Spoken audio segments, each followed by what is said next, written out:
Hello friends, எல்லாரும் எப்படி இருக்கீங்க? இன்றைக்கி நம்ம வீடியோவில் எல்லாருக்கும் பிடிக்கக்கூடிய வகையில் ரொம்பவே டேஸ்டியான ஒரு ஸ்வீட் ரெசிபி தான் பார்க்க போகிறோம். அதுவும் இந்த ஆடி மாதம் ஸ்பெஷலான ஒரு ரெசிபின்னு சொல்லலாம். வாங்க இப்போது ஒரு சிம்பிளான டேஸ்டியான ஸ்வீட் எப்படி செய்கிறதுன்னு பார்க்கலாம். ஸ்டவ் பற்ற வச்சுக்கிட்டு ஸ்டவ் மேலே ஒரு பேன் வச்சுட்டு பேன் நல்லா சூடு இருந்ததும் 3 டீஸ்பூன் அளவுக்கு பாசிப்பருப்பு சேர்த்துக்கிறேன். ஸ்டவ்வை லோ ஃப்ளேமில் வச்சுக்கிட்டு அப்படி இல்லைனா மீடியம் ஃப்ளேமில் வச்சுக்கிட்டே பாசிப்பருப்பை வறுத்து எடுத்துக்கலாம்.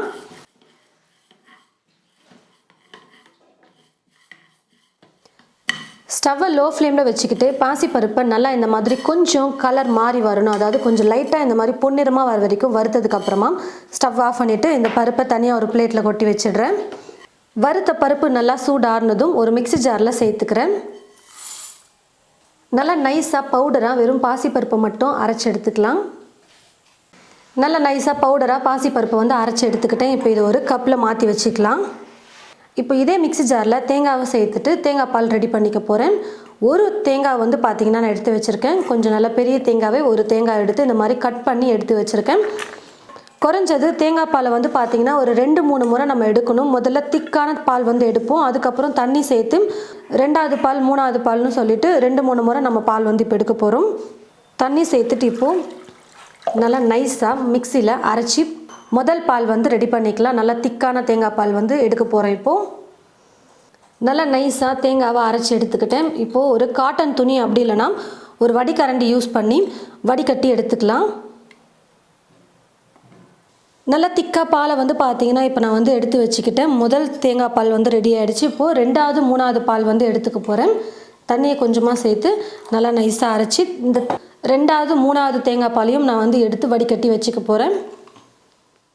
பாருங்கள் ஃப்ரெண்ட்ஸ், 2வது 3வது பால் ஒன்றாவே நான் பார்த்திங்கன்னா ஒரே பாத்திரத்தில் எடுத்துக்கிட்டேன். இப்போது தேங்காய் பால் ரெடி ஆகிடுச்சு. ஸ்டவ் பற்ற வச்சுக்கிட்டு ஸ்டவ் மேலே ஒரு பாத்திரம் வச்சுட்டு இந்த பாத்திரத்தில் பார்த்திங்கன்னா 1 கப் அளவுக்கு வெல்லம் சேர்த்துக்க போகிறேன். நான் எடுத்துருக்கிற கப்போட சைஸ் பார்த்திங்கன்னா 250 மில்லி. இந்த கப்பில் 1 கப் வெல்லத்தை சேர்த்துக்கிறேன். நான் எடுத்துருக்கிற வெல்லத்தோட வெயிட் பார்த்திங்கன்னா 150 கிராம் அளவுக்கு இருக்குது. வெல்லம் கரையிறதுக்காக மட்டும் ஒரு 1/4 கப் அளவுக்கு தண்ணியை சேர்த்துட்டு வெல்லத்தை கரைச்சி எடுத்துக்கலாம். வெல்லத்தில் தூசி கல்லெல்லாம் அதிகமாக இருக்குன்றதுனால நான் கரைச்சிட்டு வடிகட்டிட்டு யூஸ் பண்ணிக்க போகிறேன். வெறும் லைட்டாக வெல்லத்தை கரைக்க மட்டும் செய்யாமல் கொஞ்சம் நேரம் கொதிக்க வச்சும் எடுத்துக்கலாம். பாகு பதமெல்லாம் நமக்கு தேவையில்லை, ஆனால் வெல்லம் கரைஞ்சதுக்கப்புறம் கொஞ்சம் நேரம் நல்லா கொதித்து வந்ததுன்னா அந்த தேங்காய் பாலோடு சேர்க்கும் போது நல்லாயிருக்கும் டேஸ்ட்டு. பாருங்கள் ஃப்ரெண்ட்ஸ், வெல்லத்தை நல்லா கரைச்சிக்கிட்டேன். வெல்லம் நல்லா கரைஞ்சதுக்கு அப்புறமாவும் ஒரு 2-3 நிமிஷத்துக்கு நான் பார்த்திங்கன்னா நல்லா குக் பண்ணி எடுத்துக்கிட்டேன். நல்லா இப்போது கொதிச்சு வந்துருச்சு. வெள்ளை கரைசலும் ரெடி ஆகிடுச்சு. இப்போ ஸ்டவ் ஆஃப் பண்ணாமல் இந்த பாத்திரத்தை எடுத்து வச்சுட்டு ஸ்டவ் மேலே இன்னொரு பாத்திரத்தை வச்சுக்கிறேன்.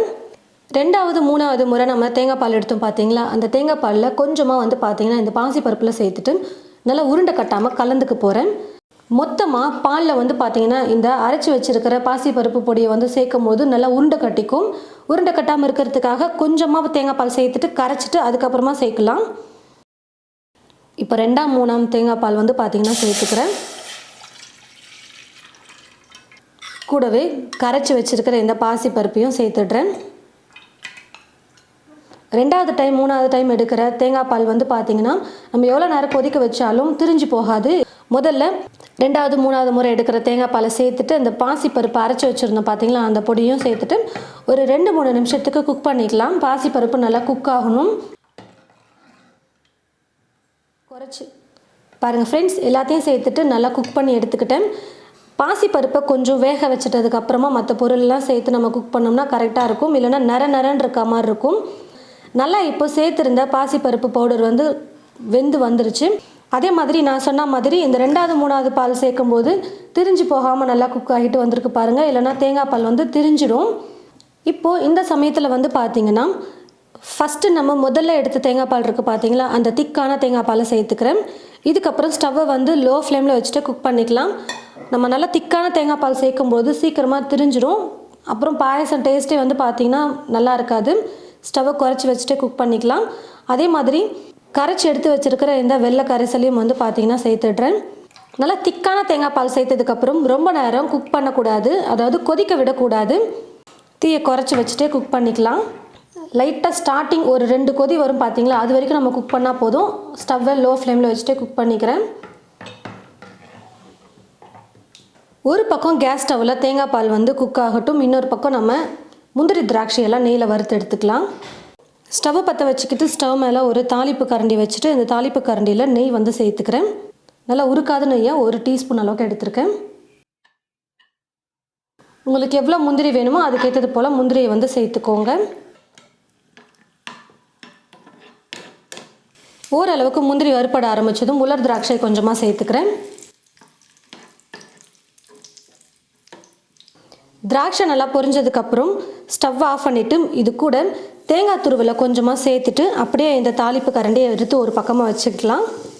தேங்காய் துருவல் வந்து பார்த்திங்கன்னா ஆப்ஷனல் தான், நீங்கள் வேணான்னா ஸ்கிப் பண்ணிக்கலாம். ஆனால் தேங்காய் துருவல் சேர்த்துட்டு பண்ணும்போது இன்னும் நல்லாயிருக்கும். பாருங்கள் ஃப்ரெண்ட்ஸ், நல்லா இப்போ குக் ஆகிட்டு லைட்டாக இப்போ கொதி வர ஆரம்பிக்குது. இந்த சமயத்தில் நம்ம நெய்யில் வறுத்து வச்சுருக்கிற இந்த முந்திரி திராட்சை தேங்காவை வந்து சேர்த்துக்கலாம். 1/4 டீஸ்பூன் ஏலக்காய் தூள் சேர்த்துக்கிறேன். இது கூடவே சுக்கு வந்து பார்த்திங்கன்னா பொடி பண்ணி சேர்த்துக்குவாங்க. அது வந்து ஆப்ஷனல் தான். சுக்கு வேணும்னா நீங்கள் சேர்த்துக்கோங்க, வேணான்னா ஸ்கிப் பண்ணிக்கலாம். எல்லாத்தையும் சேர்த்து கலந்து கொடுத்துட்டு ஸ்டவ் ஆஃப் பண்ணிக்கிறேன். முன்னாடியே வெல்லத்தையும் நல்லா கரைச்சி கொதிக்க வச்சு எடுத்ததுனால ரொம்ப நேரம் குக் பண்ண வேண்டியதில்லை. திக்கான தேங்காய் பாலை சேர்த்துட்டு கரெக்டாக 2-3 நிமிஷம் நீங்கள் குக் பண்ணி எடுத்துக்கோங்க. நல்லா டேஸ்டியாக தேங்காய் பால் பாயாசம் வந்து பார்த்திங்கன்னா ரெடி ஆகிடுச்சு.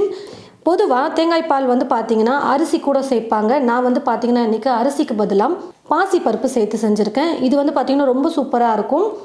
முக்கியமாக இந்த ஆடி மாதத்தில் இது ரொம்பவே ஸ்பெஷலான ஒரு ரெசிபின்னு சொல்லலாம். புதுசாக மேரேஜ் ஆனவங்களுக்கு தலை ஆடி அன்றைக்கி வந்து பார்த்திங்கன்னா இந்த மாதிரி தேங்காய் பால் வந்து செஞ்சு கொடுப்பாங்க. இது ரொம்பவே விசேஷமான ஒரு ரெசிபி. நிறைய கோவில்களில் வந்து பார்த்திங்கன்னா இந்த தேங்காய் பால் வந்து பிரசாதமாகவும் செஞ்சு படைப்பாங்க. ரொம்ப ஒரு சூப்பரான ரெசிபி, ரொம்ப ஈஸியான ரெசிபி தான்.